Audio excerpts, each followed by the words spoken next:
Iqra FM. Assalamu alaykum warahmatullahi wabarakatuh. Mheshimiwa Mwenyekiti BAKWATA Taifa, Mheshimiwa Shekhi wa mkoa, Mheshimiwa Mwenyekiti wa mkoa, Katibu wa mkoa, Katibu wa Kadhi wa mkoa, Shekhi wa wilaya, Mwenyekiti wa wilaya, Kadhi wa wilaya, Mwenyekiti wa kata hii ya Kiseke, Shekhi wa kata ya Kiseke, Katibu wa kata hii ya Kiseke. Leo nashukuru kufika katika eneo letu hili la Kiseke, katika kiwanja chetu hiki cha Masjid Aqsa, kiwanja plot number 1425 Kitalu M Pasiasi. Hiki kiwanja tuligawiwa 1980 katika mgao wa viwanja hivi. Baada ya jengo hili kuna msikiti ambao tumeanza kujengwa.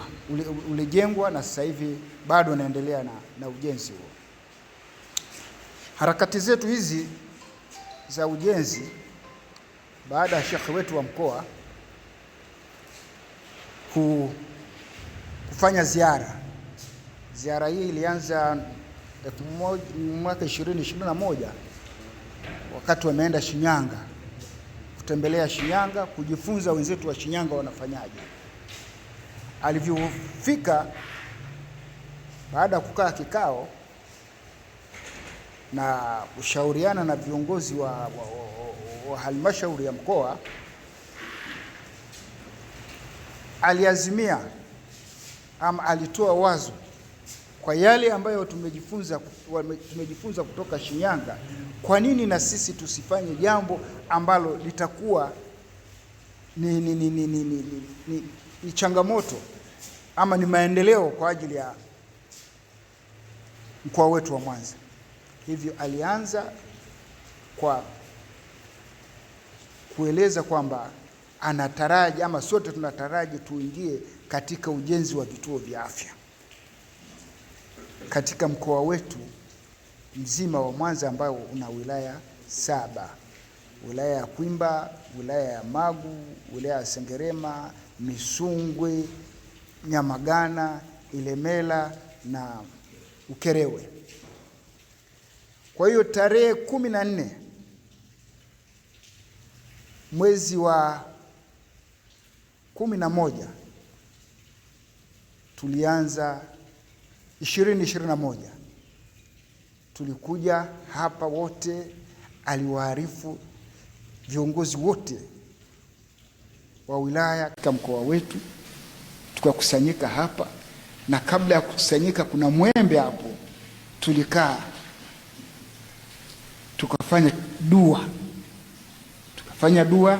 tukamaliza dua, tukaanza kuchimba msingi katika kuanza kituo cha kwanza kilichoanza kuasisiwa na kujengwa kilikuwa ni hiki. Tulianza kuchimba msingi, ndiye harakati zilianzia hapo. Huko nyuma kuna picha zingine kama utawahi tulikuwa tunasafisha, tulianza kusafisha eneo tukishirikiana na katibu wa msikiti Bwana Juma Msaka, viongozi wa wilaya. Tulikuwa hapa, tulishinda kuta nzima tunakata miti na kwanza zoezi hilo. Tarehe 14 mwezi wa 11 2021 tulianza zoezi hilo la kuchimba msingi, na tulishiriki wote kwa pamoja katika wilaya zetu 7 zote, viongozi walikuwa hapa. Mpaka kufikia hapa tuliendelea na ujenzi.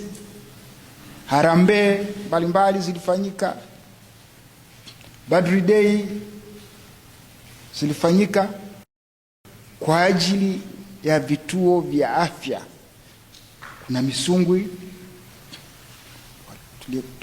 tulishiriki kule kuchimba msingi, na Nyamagana kwenda kule, sasa hivi nguzo zimesimama. Kwimba kuna kiwanja kule kimeshanunuliwa kwa ajili ya shughuli hiyo. Magu naendelea na taratibu hizo. Ukerewe, Sengerema kulikuwa na jengo letu ambalo lilikuwa ni la shule. Baada kurejeshewa shule yetu hiyo, tulienda tukasoma maulidi ya mkoa pale, na tulifanya harambee kwa ajili ya kuanzisha masuala haya ya ujenzi wa vituo vya afya. Kwa hiyo mpaka tulipofikia hapa bado tuko katika hatua za mwisho. Hatua hizi zinahitaji fedha. Tumebaki kiasi kama cha milioni 35 kukamilisha.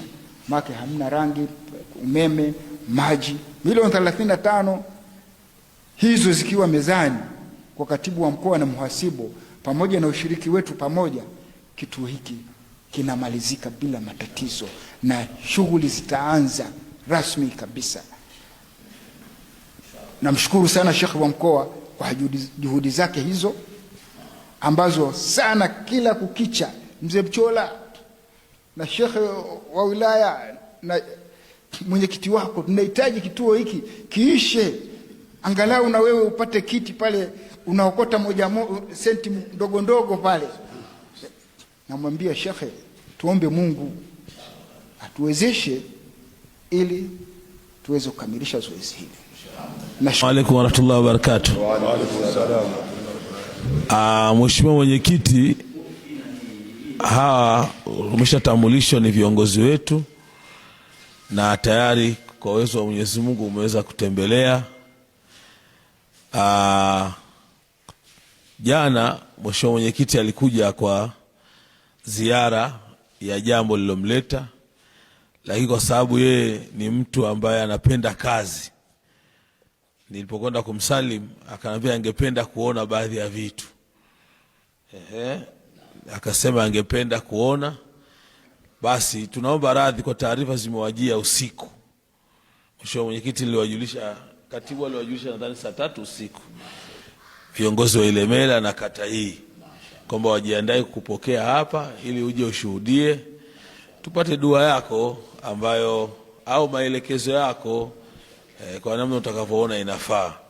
Kwa na sisi kule mkoani tukatoka sote, mimi, mwenyekiti, katibu na viongozi wenzetu wa idara mbalimbali, tukasema tuje tukushindikize uje hapa ushuhudie, na baada ya hapa basi tutakupeleka kule ofisi ya mkoa ili uweze kupumzika na saa 8 uingie kwenye ratiba iliyokuleta. Kwa hiyo kwa kifupi ni kwamba tunaukaribisha, na kwa muda huu ikiwa una lolote la kusema, ikiwa una maelekezo, tuko tayari kupokea, lakini mwisho usiache kutuombea dua ili Mwenyezi Mungu atuwezeshe. Na hapa tunamshukuru mkuu wa wilaya ya Ilemela. Juzi kila tarehe 17 Ramadhani tuna tukio tunaliita Badri Day.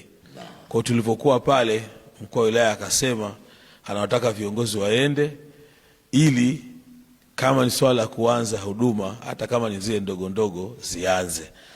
Kwa hiyo kazi iliyobakia hapa ni ndogo. Tuombee Mungu na viongozi wa wilaya wapate nguvu na siha ya kuyafuatilia haya ili ndani ya muda mfupi kituo hichi kianze. Kwa heshima na taadhima, karibu uongee na sisi.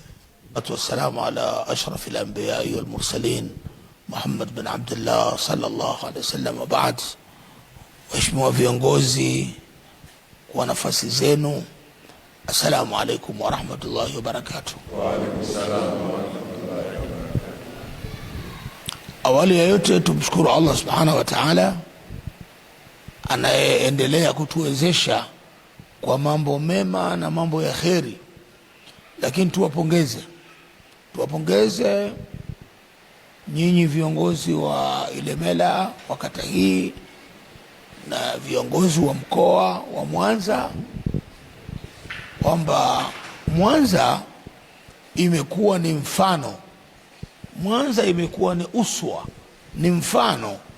Kwa namwambia Sheikh jana, natamani mikoa mengine wangekuja Mwanza na wakapata hii roho ya Mwanza ili kwenda kuieneza katika mikoa mengine, kwa sababu uongozi ni ubunifu. Uongozi ni ubunifu. na ule ubunifu ulenge katika kuwa karibu na jamii na kuinufaisha. Kama kiongozi haupo karibu na jamii, kama kiongozi huinufaishi jamii, basi ule uongozi wenyewe umekushinda, kwa sababu mbora wa watu ni yule mwenye kuwanufaisha watu. Kwa hivyo ili ubora wa kiongozi uonekane, tutakuwa tunaangalia amefanya mambo gani katika kuwanufaisha watu.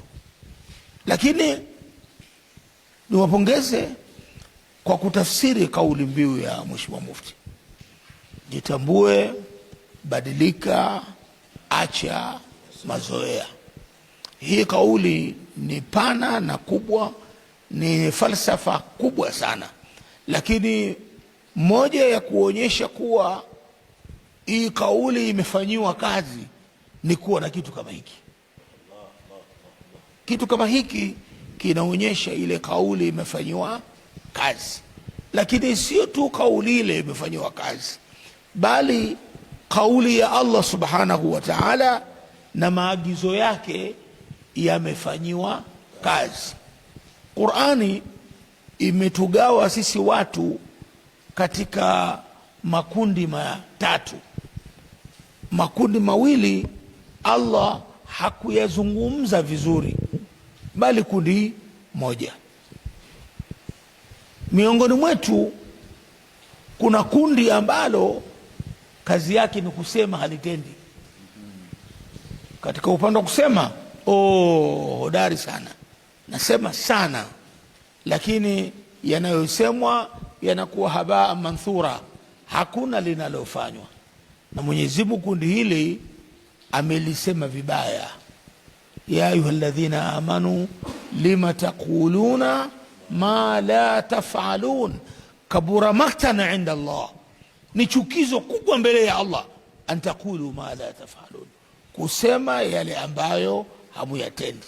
Kwa hivyo kundi hili linalosema bila ya kutenda ni kundi lisilofaa. Lakini kundi lingine la pili, wayuhibbuna an yuhmadu bima lam yaf'alu, wanapenda wasifiwe kwa wasioyafanya. Kundi hili kazi yake linatega jambo, likianza likifanywa yeye hayupo. Mkifeli asema mimi nilijua watafeli, ndio maana sikujihangaisha. Mkifaulu ndio sisi watu elemela. Wayuhibbuna an yuhmadu bima lam yaf'alu. Lakini Allah subhanahu wa ta'ala kundi analolitaka, na ndio amri yake, sema i'malu i'malu i'malu fasayara Allahu amalakum wa rasuluhu wal mu'minun.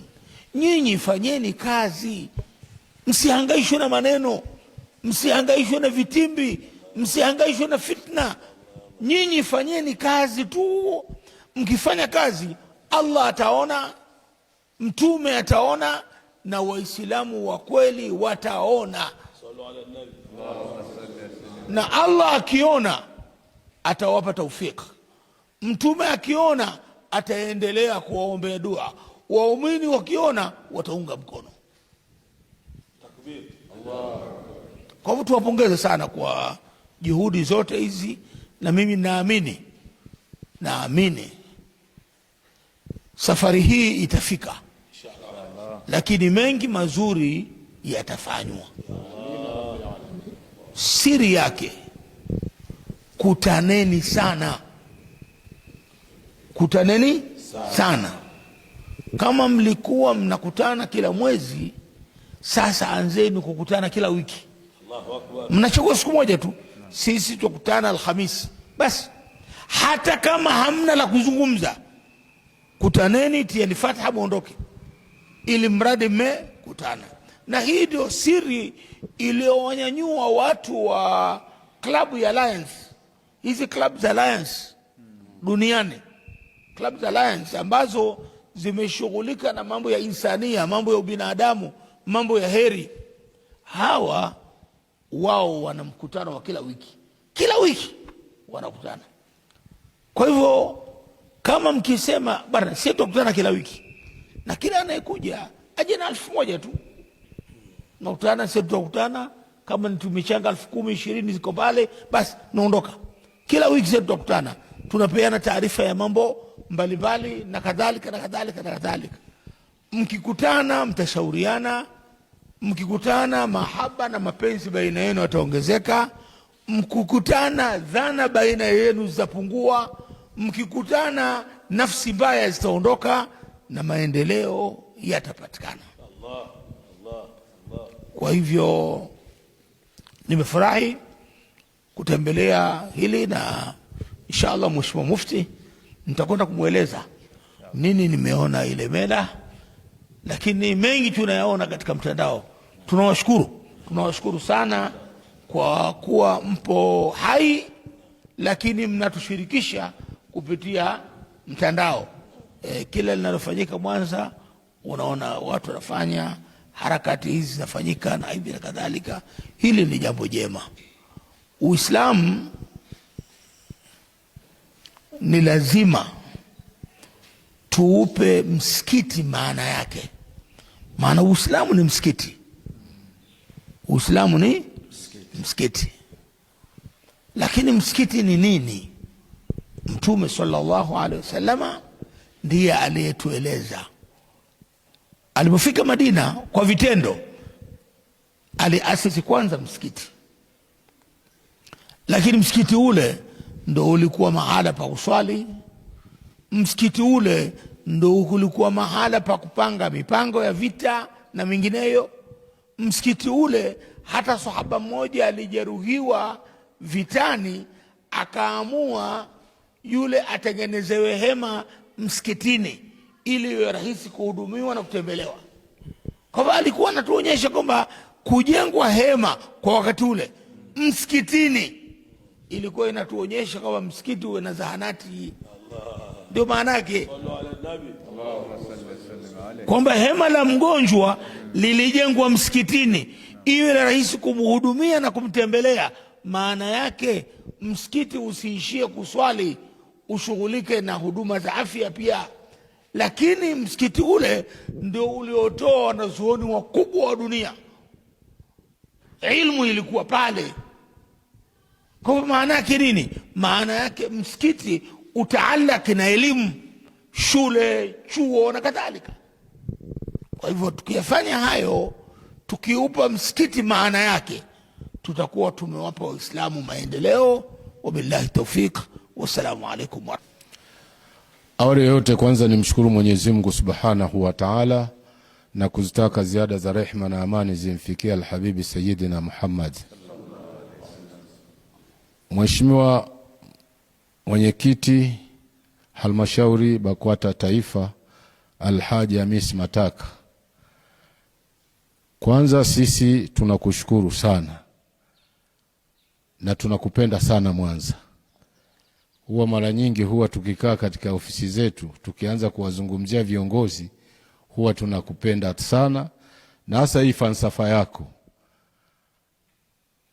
Hapa kila mmoja alikuwa anajiuliza mwenyekiti atasema nini, lakini mwenyekiti katika haya tuliyoyafanya ametupa mifano hai kwa hadithi na aya. Mwenyezi Mungu akulipe kila la kheri. Mheshimiwa Mwenyekiti, safari hii ilikuwa sio ya kikazi kama hii ambayo umeifanya. Ilikuwa ni safari ambayo ya kazi zingine, lakini ulipofika hapa ukatamani utembelee miradi yetu. Na sisi tulifurahi sana kwa sababu tulikuwa tunatamani tukuambia, kwa sababu tutamvurugia ratiba zake. Tulikuwa tunatamani tukuambia kwa sababu tutakuvurugia ratiba zako. Lakini kwa uwezo wa Mungu ukatamani na sisi tukafurahi na tumekutembelea, tumekufikisha hapa, na kule ofisini vile vile utakwenda kuona. Toka tumeyafanya kule ofisini nafikiri ilikuwa bado haujafika. Basi sisi tunakushukuru sana, na utufikishie salamu kwa viongozi wote wa taifa akiwemo Mheshimiwa Mufti. Tunampenda sana na juzi tulikuwa naye. Lakini dua zake jinsi anavyotuombea, sisi tunahitaji dua sana kwenu. Basi mkitufanyia dua sisi ndio mambo yetu yanazidi kuendelea. Na hasa hivyo mnavyotupa nguvu kwa kazi tunazozifanya, basi na kila mmoja hapa huwa anawajibika kwa kauli zenu. Kwa hiyo tunakushukuru sana. Karibu sana Ilemela.